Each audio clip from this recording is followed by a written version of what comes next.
దేవుని పరిశుద్ధ నామానికి స్తోత్రం కలుగును గాక. Good morning. ఎలా ఉన్నారు?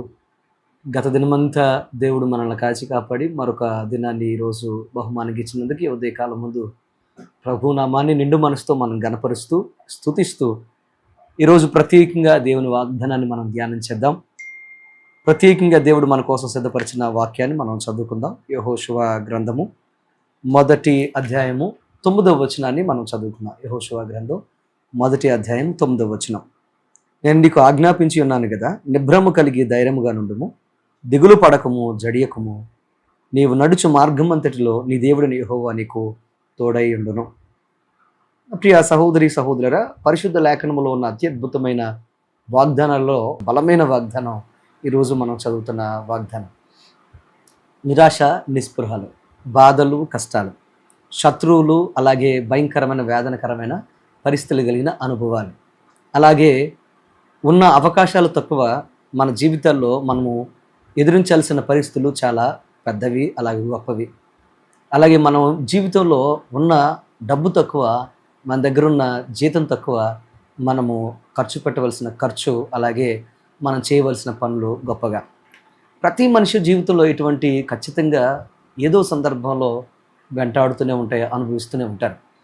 ఇంకొక విచిత్రమైన విషయం ఏంటంటే, కొంతమంది జీవితాల్లో అది జీవితాంతకాలం కొనసాగడం మనం చూస్తూ ఉంటాం. అందుకోసమే అలాంటి వారు అంటారు, పోరాడలేకపోతున్నానండి, చాలా కష్టంగా ఉందండి, చాలా బాధగా ఉందండి, ఇంత ఇబ్బందులు ఉంటాయని నేను జీవితంలో ఎప్పుడూ అనుకోలేదండి, ఇంకా నా జీవితంలో నాకు సుఖ సంతోషం అంటూ ఏమీ లేదండి, ఎందుకు నా జీవితం ఇలా అయిపోయిందో నాకేం అర్థం కావట్లేదని చాలామంది బాధపడుతూ ఉంటారు.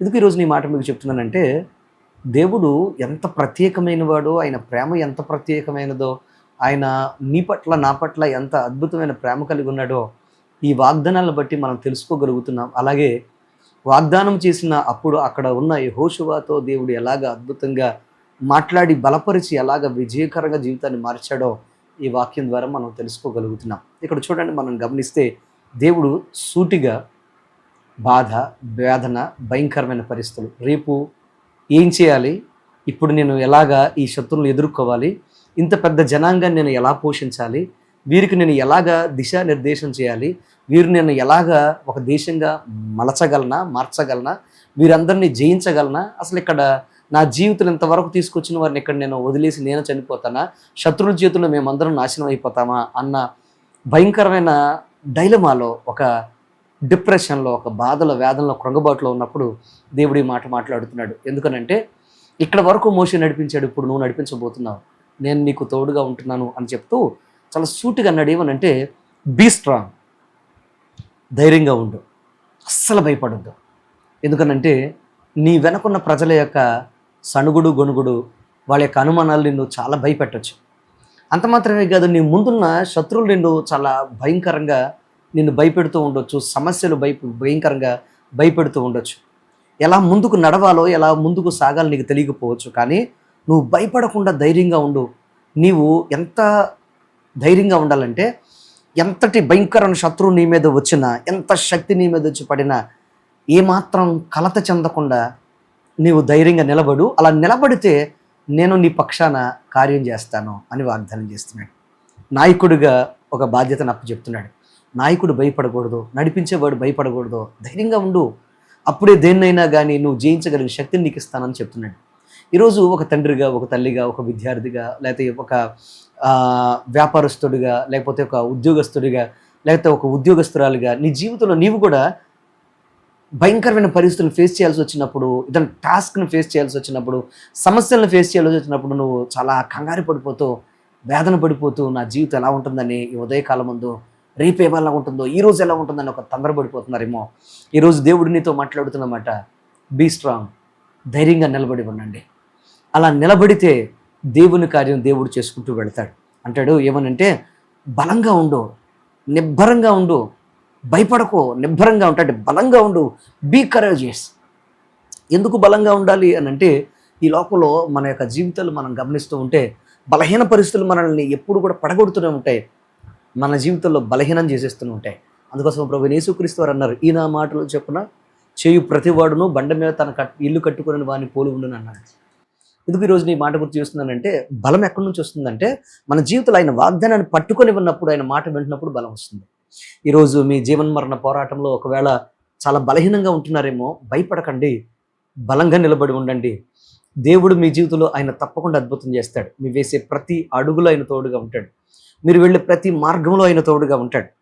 ఈ రోజున మీ జీవితంలో ఎంతటి బలహీన పరిస్థితున్న ఆయన మీద విశ్వాసం పెట్టుకొని ముందుకు మీరు నడిస్తే చాలు, మీ జీవితంలో మీరు ఒక అద్భుతం తప్పకుండా చూస్తారు. ప్రియ సహోదరి సహోదరురా అంటూ మనం ఈ వాగ్దానాన్ని ప్రత్యేకంగా ఈ వాక్యాన్ని ధ్యానం చేస్తే, భయపడకము, ఫియర్ నాట్, భయపడద్దు. పరిశుద్ధ లేఖనంలో మీరు గమనిస్తే 365 సార్లు ఫియర్ నాట్, భయపడొద్దు భయపడొద్దు అని వ్రాయబడింది. ప్రతి దినము దేవుడు మనతో మాట్లాడుతూనే ఉన్నాడు భయపడొద్దని. ఎందుకనంటే నిలబడితే బలంగా నీ జీవితంలో ఒక అద్భుతం చూస్తాం. అందుకోసమే దిగులు పడిన పరిస్థితుల మధ్యన అంటున్నాడు, దిగులు పడొద్దు, do not be discouraged, do not be discouraged.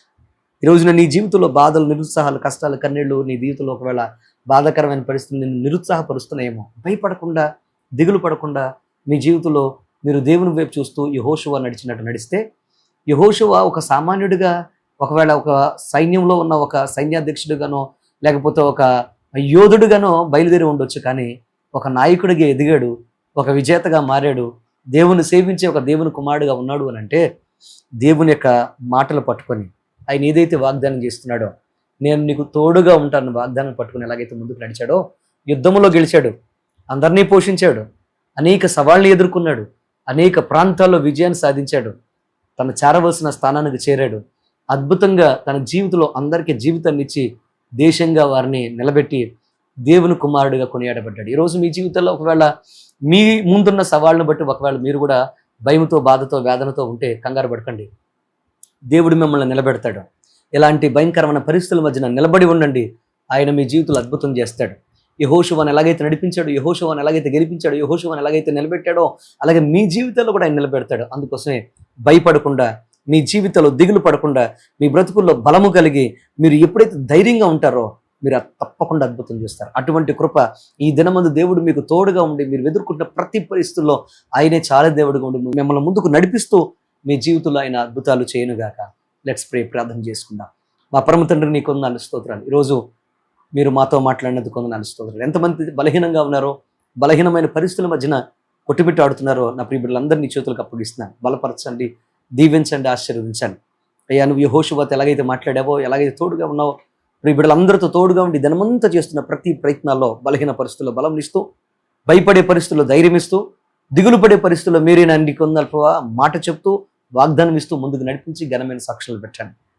ఈరోజు ఎవరైతే ప్రార్థనలు ఏకీభవించారో వారి జీవితంలో ఒక విజయానికి కర్తలుగా మార్చమని, యెహోషువ ఎలాగైతే నీకున్న యోధుడుగా అయ్యా తన జీవితం మొదలెట్టి అయ్యా నీకున్న నాయకుడిగా, అలాగే నీ కుమారుడిగా ఎలాగైతే స్థిరపడ్డాడు, అటువంటి కృప ప్రతి ఒక్కరికి మీరు అనుగ్రహించి దీవించమని యేసు పరిశుద్ధ నామమున అడిగి వేడుకుని ప్రార్థిస్తున్నాను పరమ తండ్రి, ఆమేన్. God bless you. దేవుడు మిమ్మల్ని అందరినీ దీవించి ఆశీర్వదించును గాక. ఆమేన్.